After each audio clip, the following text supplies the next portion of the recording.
Hi, good afternoon, everybody. This is my first attempt to make an lecture. So, if there are any problems, please bear with me. So, this coronavirus pandemic has forced us to go online, and as you know, that there is no respite from it for any time soon. So, we are converting all our classes online. So, today we are going to talk about phonological systems and how this phonological system and its architecture are built. So, what is a phonological system? So, it is simply put the system of the consonants and vowels and other sounds like diphthongs and triphthongs, and how they are organized into a hierarchical system, along with the tonal systems and certain prosodic features which are suprasegmentals. Now, when it comes to the first thing that we talk about in the architecture, we find that the overall architecture of the phonological component makes an argument that the model of phonology must account for both natural and conventional aspects of phonology. By natural, we mean to say that those aspects that account for more or less directly by the phonological components of the universal grammar, which include various aspects of markedness, constraints, repairs, natural rule systems, conventional aspects of phonology that arise out of the requirement that these idiosyncratic rules and prosodic ordering are frequently the vestiges of diachronic processes. The theory that is ascribed to Calabresi is that of the overall architecture that attempts to capture the ways in which the natural and conventional aspects of phonology interact.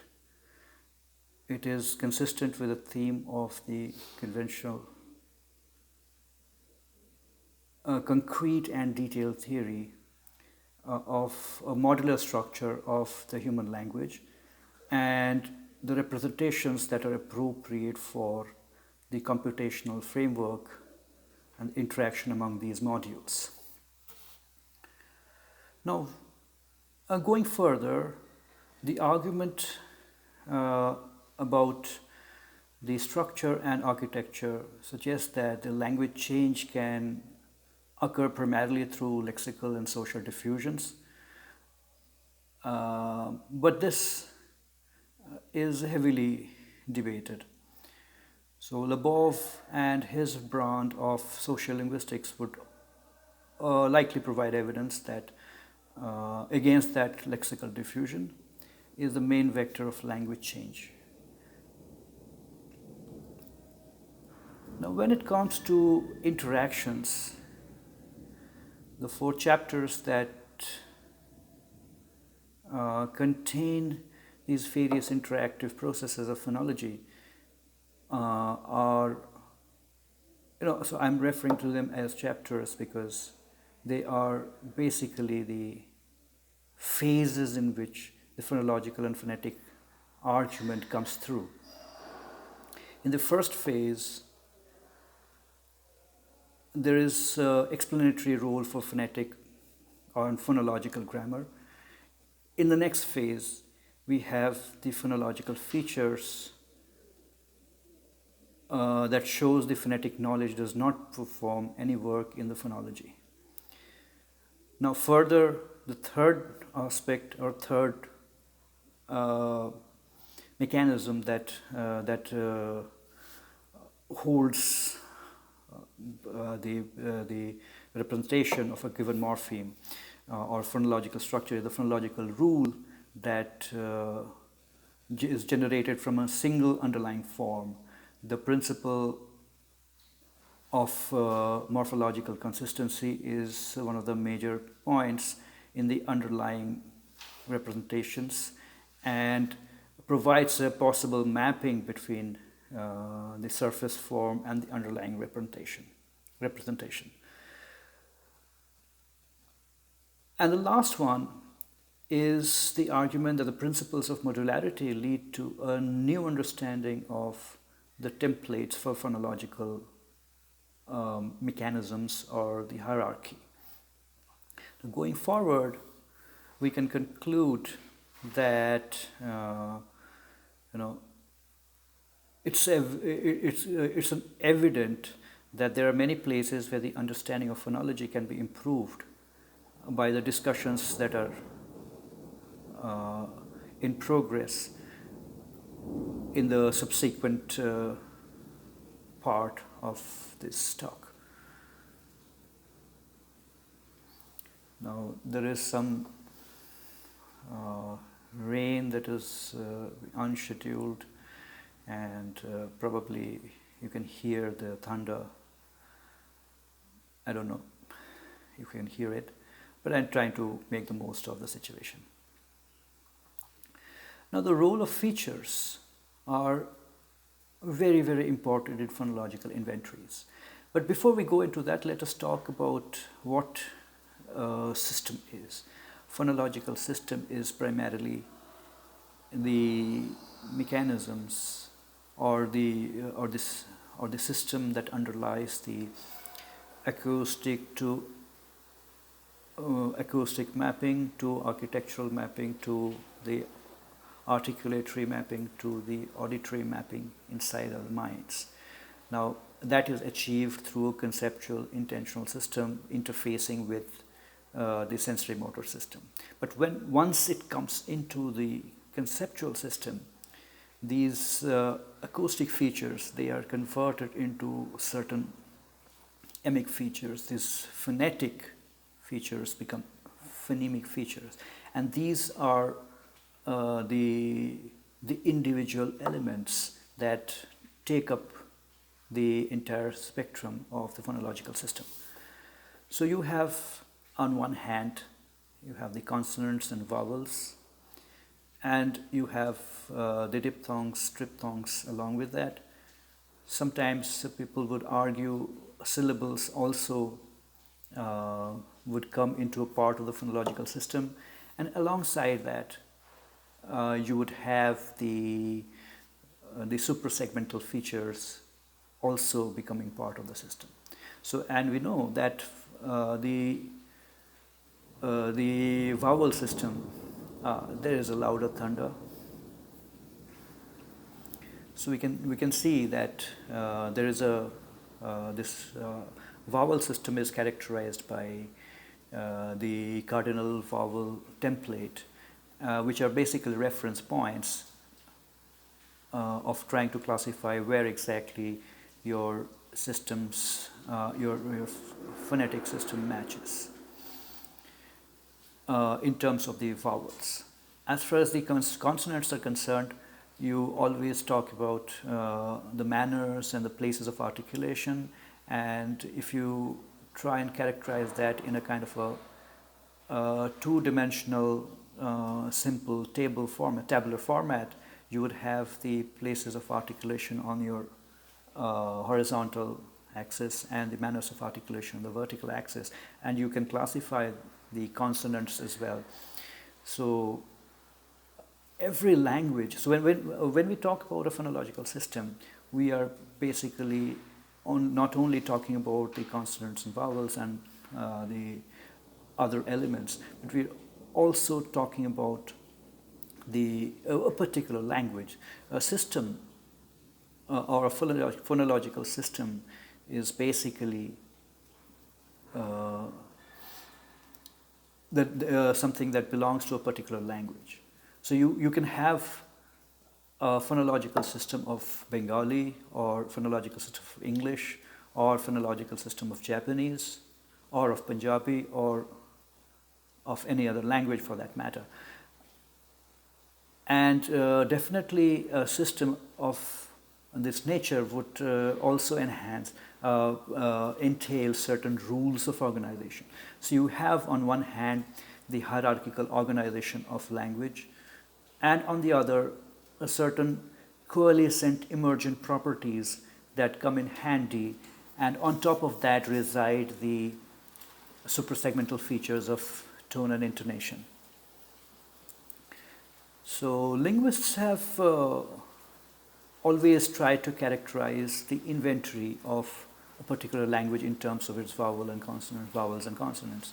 So that is called the phonological inventory of a particular language. And the central finding is that the speech sound systems are structured in terms of the recurrent elementary components known as the features. So this was first pointed out by Trubetskoy and then later on by Hockett and fine-tuned by Chomsky and Halley and Font. More recently, however, the study of the inventory of structures has been subject to some intensive effort within the generative tradition of language structure, of the architecture of the rule systems and the constraint systems, and the phonological inventories are studied with respect to that. This may be due to the belief that the inventories have no independent existence beyond the lexicon or in the generalizations regarding their structure of the external to the grammar.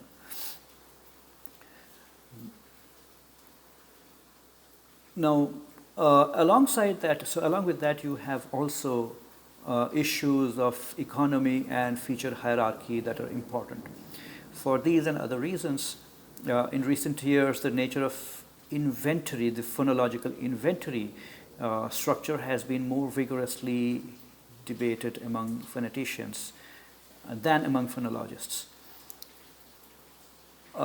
Two general principles have emerged, or I would not say principles, so there would be more like approaches that have emerged based on the role they assign to features, and which we might call a feature-mediated theory of inventory structure. The sound systems are viewed as constrained by the fact that speech is perceived and produced in terms of distinctive features. In this particular approach, features are usually viewed as something that is biologically espoused and grounded in the fact that they correspond to certain articulatory gestures, and the configurations that give rise to these articulatory features is transferred into a set of distinctive features. So this is kind of an inventory. So on the opposite side, you have the inventory-based generalizations that are typically formulated over the natural classes of sounds as defined by the features. Although so they heavily depend upon the features, but they are more or less to be exemplified by the work of Ken Stevens and his colleagues.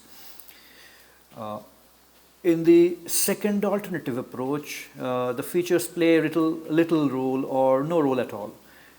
In this particular approach, we would like to say it might be useful to coin a term like a direct access theory of phonological explanation and generalizations about speech and the sound inventories and different surface phonemic inventories in the traditional sense of the word.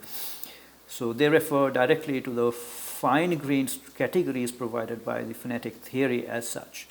These may include the minute and in some cases very infinitely divisible articulatory categories postulated by the descriptive phonetics.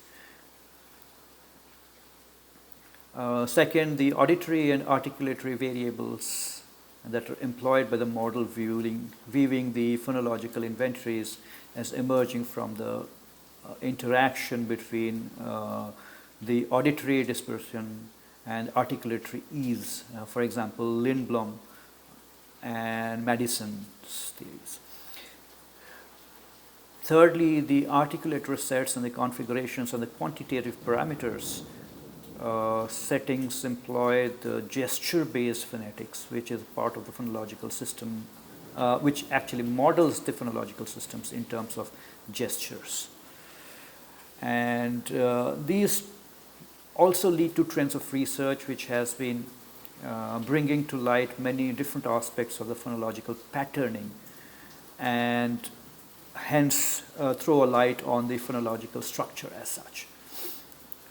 Now, while this has been the valuable work of the inventory structure of generative phonologists, this work has tended to emphasize distinctive descriptive formalisms over system level principles, and therefore constraint systems usually are not part of this generalization.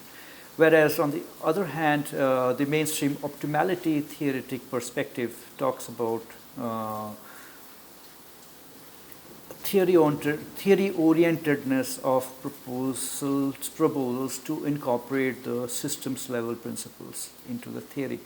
So for example, Paul Boersma's theory or Fleming's theory falls into that category. So basically the discussion subsequently will proceed like the following: that there is a general view of that the features will be assumed to be the elemental structure, the basic elements of the phonological system. And then there is a database of, or the inventory of vowels and consonants and suprasegmentals, from which a subset would be chosen for representing a particular language. And these would be more the feature-based principles that would guide and constrain the structure of the sound systems of a particular language. So this would be like in direct reference to a feature avoidance or the robustness arguments and feature enhancement schemes of the phonological theoretical framework. So in my next lecture, I will talk about the nature of the features and their cognitive status. Thank you.